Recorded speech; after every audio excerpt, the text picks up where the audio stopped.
Matt, you had the boys working pretty hard today, working on some tackling. What were some of the things that they were getting out of the session?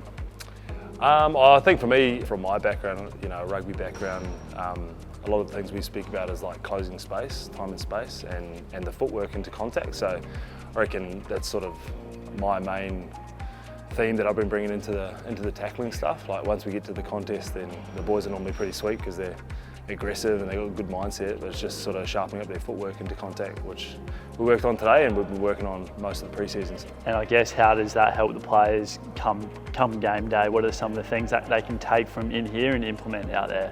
I think just getting their feet closer to tackles, and that will automatically make them more effective. They'll be able to finish more tackles. Fingers crossed we see that transfer from what they're doing in here out to the field. It's been really positive so far. Like the players really bought into what I'm trying to teach, and they're a great group of kids here.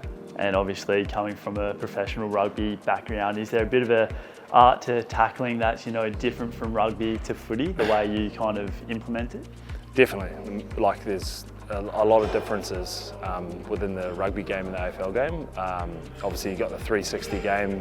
A lot of the tackles and the contests are really chaotic, whereas in our sport, everything comes from in front of us. You don't get tackles from the side or whatever. It's all from in front. So I'm really mindful of that, and within the sessions, I'm trying to make it as specific as possible to AFL. Like I'm not trying to turn these guys into rugby players. Definitely trying to make sure that what they're doing in here transfers out to the field, and obviously brings a bit of success like within that contest. So yeah. Yeah, awesome. And you mentioned getting their feet closer together, making the tackle more efficient, but is there also an efficient way of protecting the tackler, the one that's doing the tackling as well? Definitely. So I think, obviously in the game of AFL, there's, some tackles that can become dangerous around the sling tackles and stuff. And I think sharpening up, a lot of that comes from poor technique or sort of getting in bad position. So hopefully by eliminating or sharpening up the technique, they'll become safer tacklers, both for the tackler and getting the head on the right side of the tackle and etc., but also for the guy with the footy.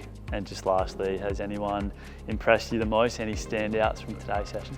Yeah, I think there's been a couple of good performances. I reckon from the Smalls group, I think Mance has been really good, and Steely's shown a lot of intent about what he does. I think he's got a bit of a rugby background. I think he's from Perth, so it's been quite cool seeing him go about his business. And then the Talls group, Benny's a great tackler, and then obviously my man from New Zealand, Celts. It's awesome to see a Kiwi in here, and obviously his tackle tech is rugby-like. So I've used him in a few demonstrations just to show the boys what it looks like. So yeah, those four have been really good.